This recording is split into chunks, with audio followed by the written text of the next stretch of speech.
You could say I've made another snake. Don't you die on me, damn it! He's dropping! Intubate now! Clear! His state of consciousness has helped us induce hypnagogia. He's experienced all your missions and shares all your experience. This kind of infiltration is Fox Unit speciality. No response, hit him again! Weapons and equipment to procure on site. Clear! I have to find my own weapons and equipment. Whose crazy idea was this anyway? A criticism of later Metal Gear games was the move they made away from on-site procurement gameplay, OSP, where you would find the weapons you would then utilise all within the battlefield rather than bring what you plan to use with you. Guns of the Patriots introduced Drab Shop, allowing you to purchase weapons, ammo and items whenever you wanted to, wherever you were via a menu. Peace Walker shifted the entire game towards base building, tasking you to develop and bring along your own weapons for every mission, with nothing you could find in the field. The Phantom Pain was a combination of the two, tasking you to develop and bring along your own weapons and allow you to call in alternatives or supplies while out in the field. But there was an attempt in Phantom Pain to bring back the OSP gameplay, both through taking any weapon you find in the field for yourself, and more interestingly, the Subsistence modifier that forced you to start missions with a completely empty loadout and no access to support. All two of them.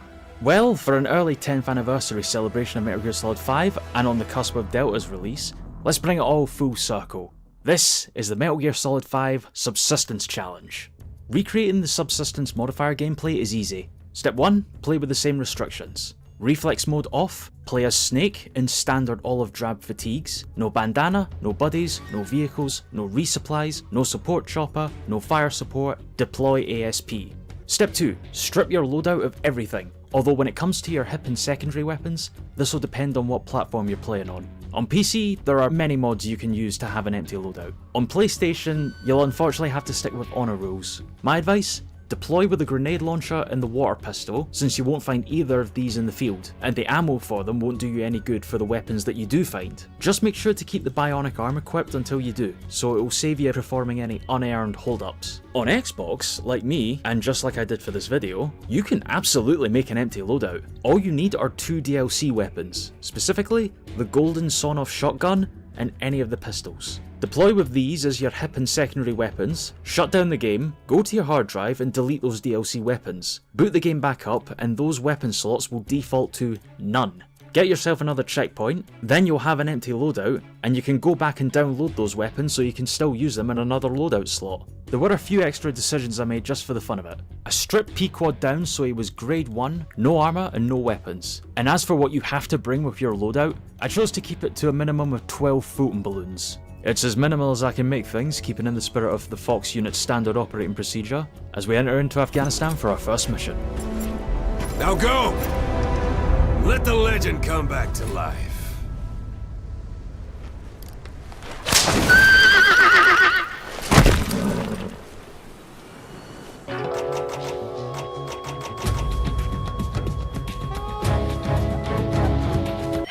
Just ignore that unfortunate starting use of D-Horse. Proceeding on foot, I could just head straight for Guandé. I'm more than familiar with this game to know exactly where Miller is, but this is a subsistence style run. It'd be worth doing as much OSP as possible. Every guard can be stripped of their main weapon, then default to a pistol. You can actually farm infinite pistols from a single enemy to max out on ammo, but a little rule I put in place was to not do that. 1 guard, 1 pistol.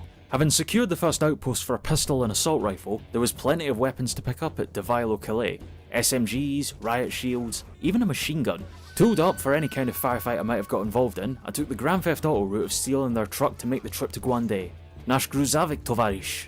With 2 groups of Soviets due to make a report of the Phantom driver, the lack of Reflex Mode made me set up to recon and mark as many enemies in Guandé as possible. Just because I had a small arsenal to take them on was not an excuse to casually do so. A wise move given this first guard who turned to face me, and this second one who gave me a perfect chance to divert through a window and get the drop on him. With Miller freed, I headed south for the rendezvous with you-know-who. Boss, watch out. It's the Skulls. Don't let them find us. I avoided them in the Outer Heaven run, I snuck past them in Voyevoda, and now, well, I haven't gathered all these weapons for nothing. and given this is the missed unit, the LPG-61 alone cleaned them up in just 25 seconds. It took Pequod with his grade 1 thrusters longer than that to return to pick up Kaz and I, and move on to episode 3. Even though it was sold off and expanded upon to make a smaller prologue release, the main mission of Ground Zeroes really should have still been included in the Phantom Pain, and that's why I'm still including it in this challenge. Playing this with no Reflex Mode is a whole different beast than Phantom Pain. The time between a guard discovering you and a combat alert kicking off has pretty much no grace period. Even if you're in a CQC chain, you don't get the luxury period. So I'm playing even more cautiously than I normally would for this mission, which means with the time that'll take me, I go about rescuing all the prisoners to up my score and get that S rank. With the amount of equipment you start with, as well as your starting weapons, I made sure to procure all of those weapons on site, so the only thing I couldn't use were the night vision goggles. But the most important thing to grab was the Urigan 5 from a truck near the South Armory. With the escaped prisoner rescued, this meant that several guards would spawn at the cliffs after I rescued Chico, which meant there was only one way of dealing with them without getting caught. You're pretty good. And these guys are not out for long. With Chico and all the prisoners rescued, that just left Paz. Luckily, getting into the admin building is easy, although by the time I've reached Paz, I've neutralised over half the guards in the entire mission to keep my escape route as clear as possible. But it all aided in completing the mission with no kills and not a single detection. If you're wondering if I'll do the side ops of Ground Zeroes for this challenge run, consider pressing the subscribe button if you haven't already. But back to 1984. Episode 3, A Hero's Way. I tried to keep myself outside of my comfort zone for this challenge and picking options I don't normally take, such as dropping in at the most northern landing zone of this mission, which actually has a tactical advantage, as there's an outpost I need to pass on the way to Deshago Calais which gives me a chance to grab some weapons, although with no sniper rifle, eliminating the target from a distance wasn't on the cards. And using one of the weapons I found would only bring every soldier in the area running in my direction, so my plan was to sneak up the wall into the base and take it from there. And it just so happened the target had just finished his meeting and was heading up the stairs and in my direction for a silent takedown. With that done, it was just a case of jumping back down and heading off into the wilderness. Mission complete. Great work. Episode 33, C2W. One of the two actual subsistence missions, and this is one of the missions that made me start to realise how few weapons you can normally find that aren't mission specific. The challenge you face is how to destroy the comms equipment without any C4 you're expected to bring along in the normal version of this mission. You could just deploy with P-Quad and do a flyby with a minigun, but that's not really keeping in spirit with OSP. You can grab weapons from the Soviet soldiers and shoot the equipment, or you can go to this little guard hut where you'll find a box of grenades you can use. I did have to use one to distract some riot suit enemies and create an opening for me to move in, where I decided to be efficient and throw a single grenade in through this window to destroy the comms equipment itself rather than the three antennas, which I just pulled off in time to draw away a guard that was seconds away from sneaking up behind me, and once again create an opening for me to exfiltrate. Mission complete. Great work. Episode 5, Over the Fence. Metal Gear Solid 3 was the last game to have OSP gameplay front and centre, but it was also stacked with survival gameplay of man versus nature. I was wondering if there was any way I could work that into this run.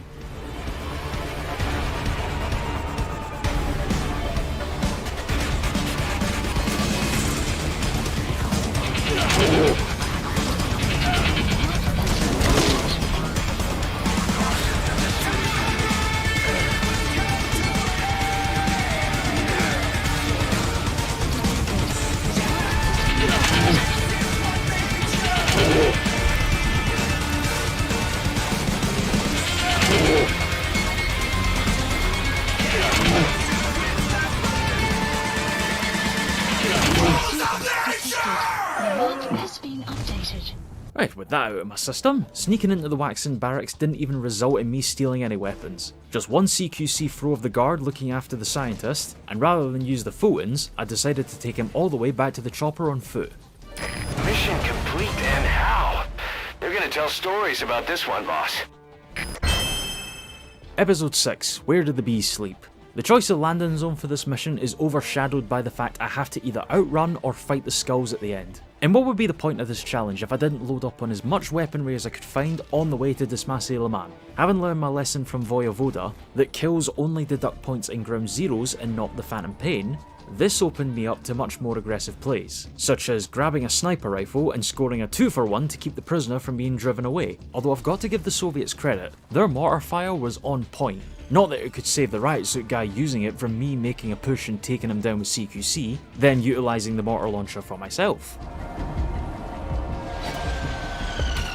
Bullseye! The reason I didn't want the prisoner to be driven away was so I could take the jeep and make use of that to save time on the journey to the fort. An interesting thing about vehicles in Metal Gear Solid 5 is that you can pick up ammo for your weapons without having to leave the driver's seat, and there was some more ammo for my rifle that I could pick up along the way. This is where I chose to leave the jeep and slip under the helicopter's patrol route on foot. Still, I had plenty of weaponry to keep making aggressively reserved pushes. Although I managed to catch sight of a claymore mine on the entry route I was taking, it distracted me from that one, which put the whole base on alert. But it was at this point I heard some familiar news that I love to hear. Caution, sandstorm approaching. Which would provide the perfect cover for crossing the last gap to make it into the fort. If the sandstorm doesn't work this far into the cave, then I have no idea how these two failed to spot me. With the honeybee on my back, I was down a sniper rifle and only had an assault rifle that was even more deadlier than the machine gun I used in episode 1. I could have easily used the honeybee, but I didn't want to. Mission complete. Great work. Episode 7, Red Brass. Part of my experimenting for episode 4 led me to discover at least 2 locations where you can find grenades, and the other one came in handy for this mission. Given the time it takes for the 2 officers to arrive and meet with the third, I spent a majority of the time neutralising guards and hiding them out of sight, both to prevent the meeting being called off as well as providing me a clean escape route after the flash. The grenades can be found in the building the officers are having their meeting in, and with the right positioning and reactions, you can pull off something reminiscent of Operation Valkyrie. And unfortunately for these guys, they don't have a big oak table to save themselves. Mission complete, boss.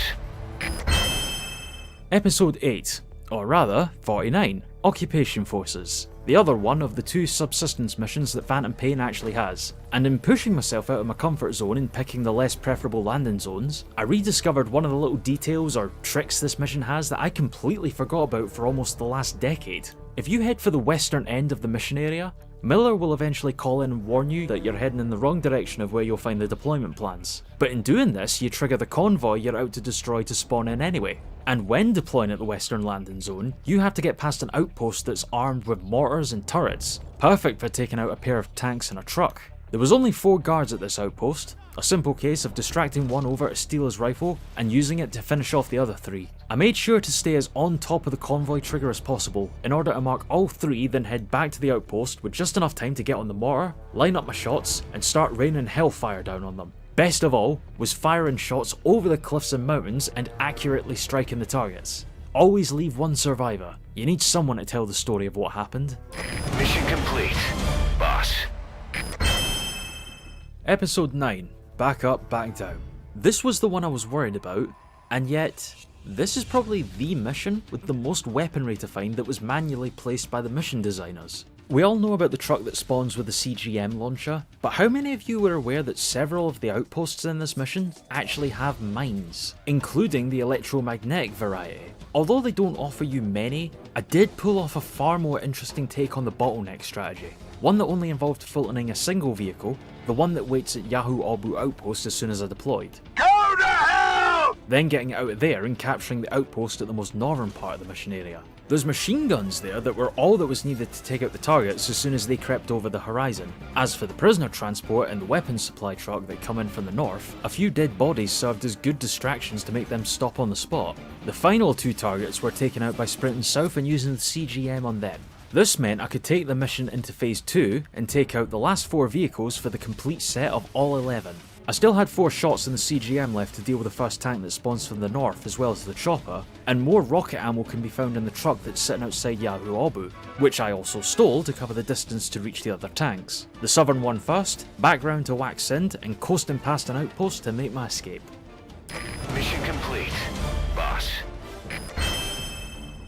Episode 10, Angel with Broken Wings. While I said using the chopper's miniguns wasn't keeping in spirit to the original SOP gameplay of earlier Metal Gear Solids, I didn't say I couldn't use them at all. The point of this challenge is to play every mission like they have MGS5's Subsistence modifier applied, and the miniguns are completely free to use under that modifier.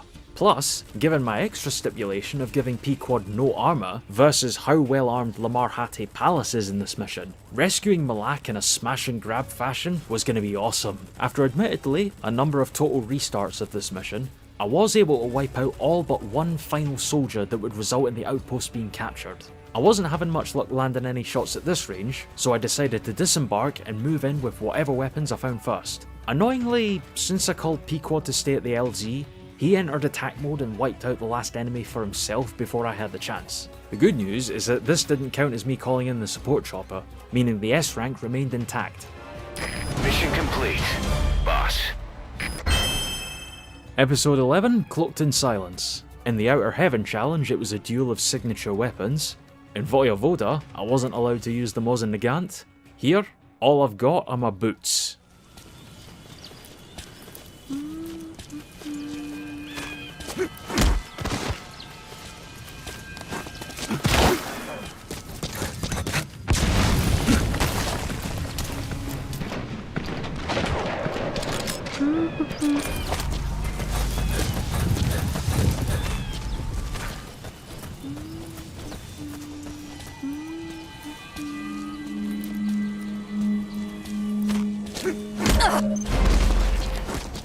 Cypher's assassin. Where'd he get that gun from? He didn't have that gun. Huh, good point. Episode 12, Hellbound. A mission whose time bonus can really screw you out of that S rank, and I don't have a cardboard box of fast travel, or any vehicles to save time travelling from Serac to the base camp. Worse yet, I had to get past a horrible trident of enemies all covering my way out. Upon reaching the base camp, rather than go my usual route of going in through the right and sneaking my way through the centre, I decided to go in the way I usually come out. Is there an innuendo in there somewhere? I don't know, probably. Which did result in having to play a painstakingly long waiting game for a soldier to pass, and almost getting caught by a walker gear in my haste, but the remaining 3 soldiers I would find on the way in, I decided to remove from the equation. And yet on the way out, things only got more tense. I wasn't about to slowly stalk another guard that was about to walk the same length as that other one, so I put Huey aside and put the guard down, only to almost get spotted by not 1 but 2 guards as I headed for Pequod. And then, right at the exit, my decision to grab at least 2 pistols saved this mission from a combat alert.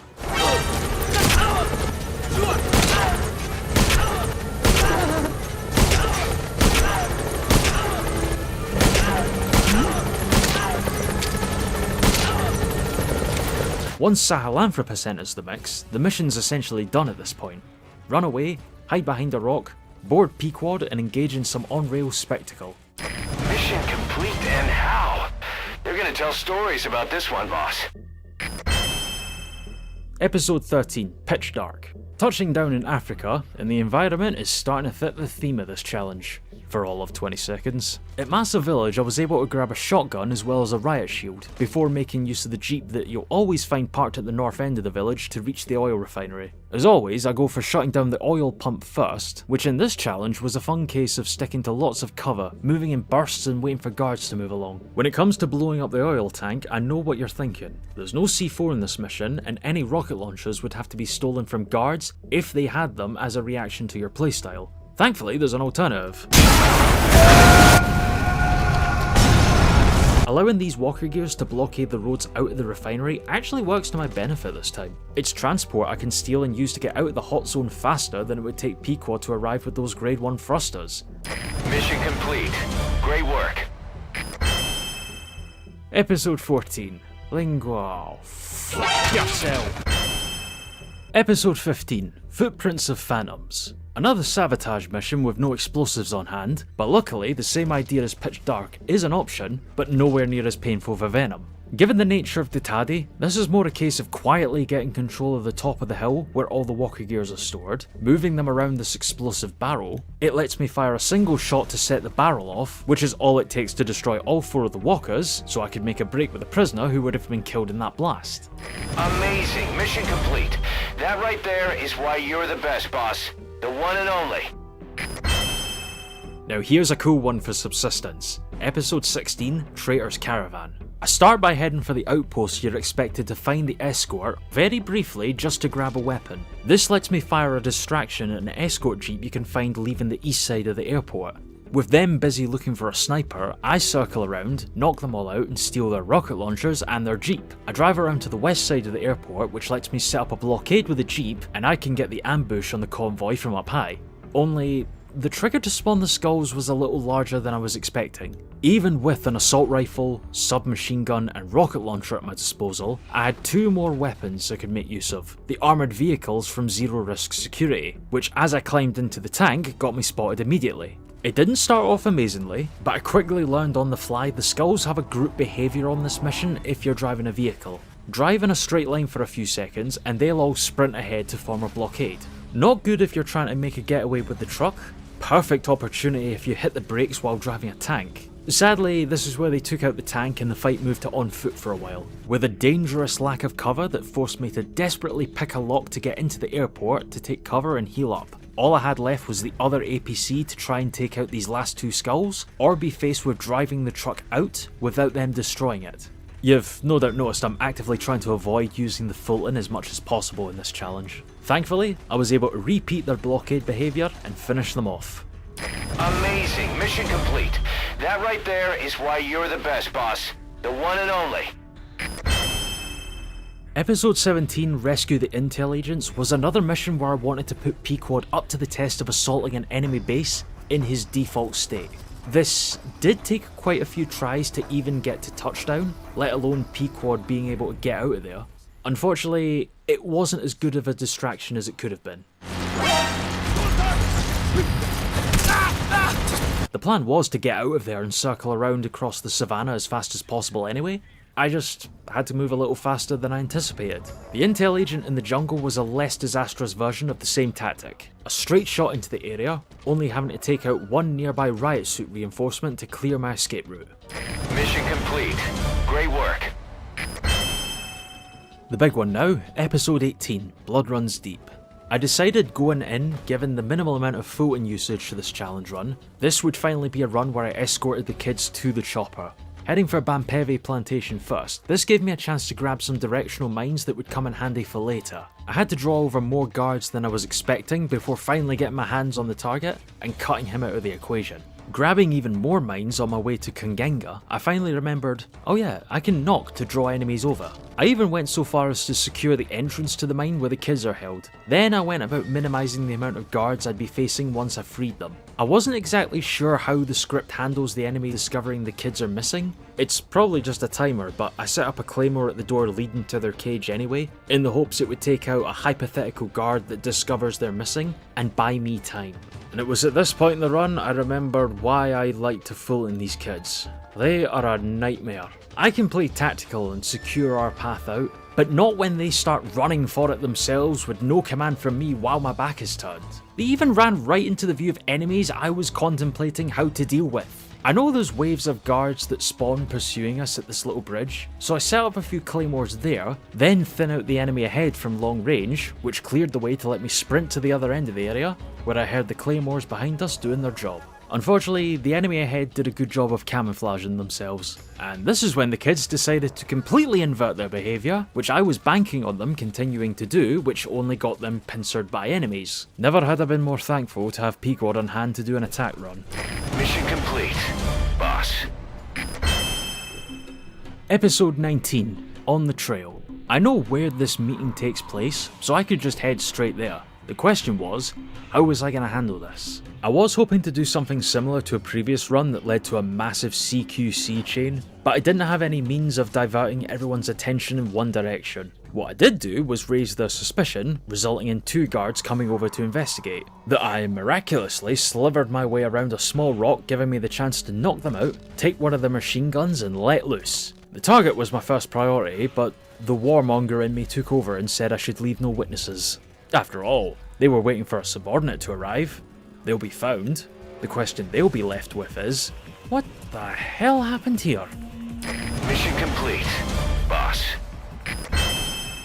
Episode 20, Voices. Given this mission is a fairly easy infiltration mission to the Devil's House, the only reason for acquiring weapons was just in case I had to opt for landing a hit on Mantis, so I could Fulton Volgan out to make my escape. This was my backup plan. Since there's jeeps in the area and a pool of water to shunt them into, this is an area that's designed for on-site procurement of anything and everything at your disposal, including the environment. Oh, you're having a laugh.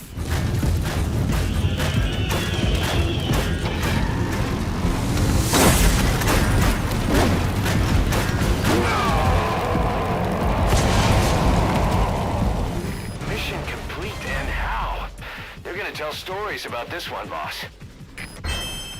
Episode 21, The War Economy. It's just like A Hero's Way, only on a much grander scale. These guys have snipers and walker gears patrolling the airport, yet if you just dogleg your way in from the north side, you'll meet almost zero resistance, letting you get up close and personal to the target even before the inbound chopper arrives, meaning it's the arms dealer himself who discovers the body, while I'm just about to get myself past the perimeter wall and make a small jog to the edge of the hot zone. Mission complete, boss. Episode 23, The White Mamba. Given this mission is full of child soldiers, there's little use in stealing any weapons, not unless I perhaps wanted to use the sound of a gunshot to draw them over in one direction. That wasn't necessary though, as their defense of Eli's boat palace is easy enough to slip through and teach him the basics of CQC. If I spent the time extracting a few of them, it could have saved me from them landing a few cheap shots, but if a man who gets Molotov reacts like this, that's not a man who's concerned about getting hit by stray bullets. So what the hell chance does Eli think white plastic garden furniture has against him? Episode 24, Close Contact. Between the male prisoner's escape attempt and the number of guards huddled together right on top of that tent where they're being held, I had little time to spare with this one. It calls for a bold and aggressive push with CQC. Amazingly, pure sandbox RNG kicked in for this mission. One of the guards managed to spot the male prisoner escaping before he even had a chance to get away from the tent. This caused a little break of the script that meant half the guards were still standing casual, while the other guards were inside the tent looking at him, leaving their side flank completely exposed for... Consecutive! C! Q! C! +1. And it got even better. Because I took out the guards that caught the male prisoner, his script reactivated and he continued walking away from the tent while I moved the female prisoner away. It was brilliant. All I had to do now was move them from cover to cover and get them on board Pequod. Mission complete, and how? They're gonna tell stories about this one, boss. Episode 25, Aim True, Ye Vengeful. This, I have to admit, was a rare instance where I used the Fulton to get the commander out as soon as possible. Given it's another child soldier mission, there's not much use in stealing weapons, and I knew this would be easier done before the two squads out on patrol returned to the village. As for the optional prisoner that's wandering around in this mission... Prisoner has died. Mission complete, and how? They're gonna tell stories about this one, boss. Episode 26, Hunting Down. This was a chance to do the most predatory of assassination missions. The target's escort consists of snipers in close protection, and the only cover the savannah offers is tall grass, useful for crawling through the grass slowly like a snake, sneaking up on each guard, dispatching them one at a time, as the net closes in on the target, tighter and tighter. Never mind, overt assault. Boss, the target. Episode 27, Root Cause. Lessons learned from previous challenge runs. The target will give up and stop driving if he stays within your close proximity for a few seconds. And he's already got his own escape sorted. All I have to do is take over the getaway drive for him. Amazing. Mission complete. That right there is why you're the best, boss. The one and only. Episode 28, Code Talker. With no weapons and the inability to steal the Skull snipers for myself, there's no way I can fight them right now, leaving my only option to sneak past them. The guards at the mansion are a greater threat than the Skulls in this mission, given how easy it is to sneak past them in both phases. That's the curse of loving this game. Once you learn the routes like those I use in this run, there's never a need to take any other. What should be tense and highly engaging moments of a mission become effortless filler. I must have been thinking this subconsciously during this run, because looking back at the footage, it seems like I was going to force myself to take the long way through the mansion, but I just decided to get it over with and go through the back door anyway. The only thing stopping a non-stop sprint up the river with Code Talker and behind the back of one of the skulls is this little gathering of puppets I have to draw away from where they're standing to clear my way out. Although I probably should have called P-Quad a lot earlier. I was standing around at the LZ for over a minute just waiting for him to arrive. Amazing. Mission complete. That right there is why you're the best, boss. The one and only.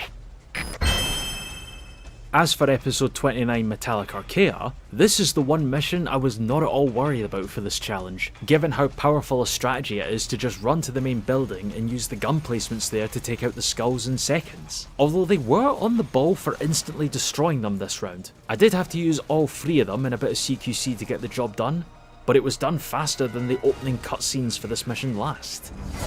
Mission complete, and how? They're gonna tell stories about this one, boss. Episode 30 Skullface is much like Voices, with little need to acquire any weaponry, since all you need to do is just reach the rear of the facility. In fact, in a truly fitting fashion, I was able to do this mission no traces. For Skullface, there would be no greater insult. Given his role in XOF when supporting Fox was to clean up any mess that Snake made, if it came to infiltrating his home turf, his skills and service would be rendered redundant. As for his attempt at a Metal Gear, Sahelanthropus, it is possible to no trace episode 31 too, but that requires spending several tens of minutes letting several P-Quads do all the work. Thankfully, the designers placed 6 armoured vehicles throughout this mission. The challenge is doing it fast enough before Sahelanthropus uses its Archaea grenades to wreck every single one of them. Although half the time I find the vehicles furthest away wouldn't be affected by this and can still be used. I've never found a consistent way to do this, but I also wasn't planning to get stuck on some rocks. But that's the name of the game. Have a plan, and be ready for it to go wrong at every step. With that mindset, I was able to beat this mission without Sahelanthropus ever getting a chance to do its Reflex Mode jump attack. Speaking of on-site procurement,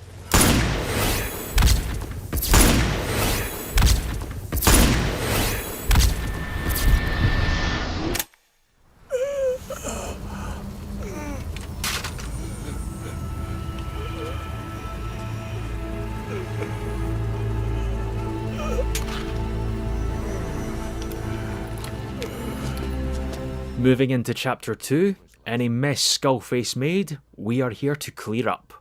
Episode 32, To Know Too Much. You know how this goes. Run like a maniac across the Afghan desert, grab the CIA agent, get detected. Wait, what?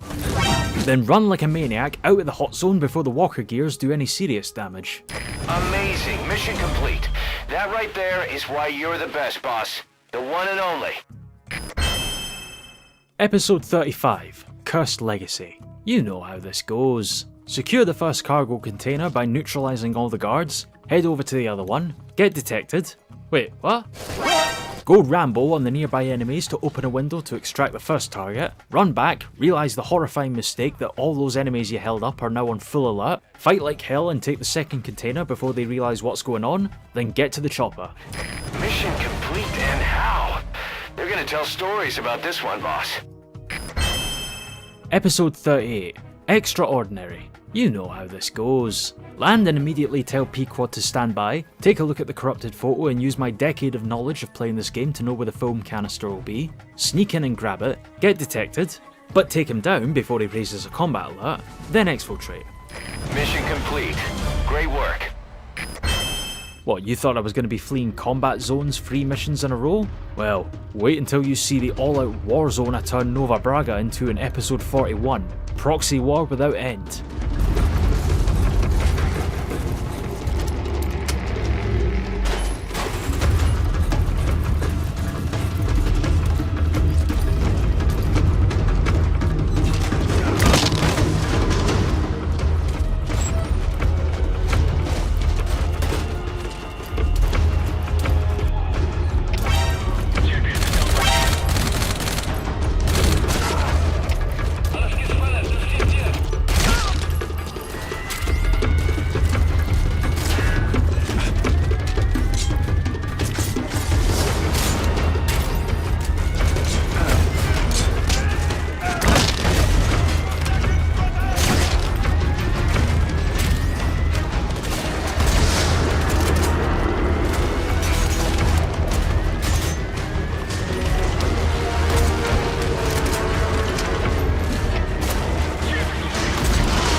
That just leaves episode 45, A Quiet Exit, which, unlike the choreographed execution that was required for Voyevoda, since you acquire a rocket launcher in this mission on site anyway, all you need to do is respect the incoming fire from the tanks and use Lamarhate Palace's cover to bob in and out from behind. I'm not sure if Quiet being scripted to constantly give you resupplies would be overruled if the Subsistence modifier was actually active on this mission, but so long as I'm not actively calling it myself from my iDroid, I would deem it acceptable for this mission.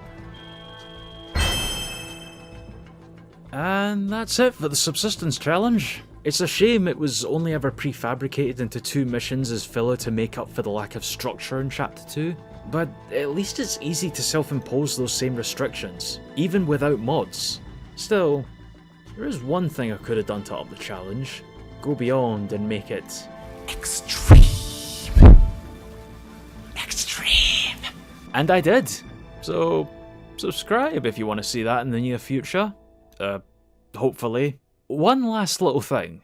This Subsistence run wasn't my original plan for Metal Gear Solid 5's 10th anniversary. Originally I was going to do a gold only run, with Snake dressed in his naked gold uniform and could only use golden weaponry, buddies, vehicles, etc, etc. But given how much that tips the odds in your favour, it would have been more of a fun run than a challenge run. So I had to laugh when I saw the sneaking DLC for Delta, and it had the naked gold uniform as a returning option. And what really makes me happy about this is this screenshot Konami put out of the gold uniform. I don't recall ever seeing negative 100% in the original game. This is going to be a new type of challenge for Snake Eater.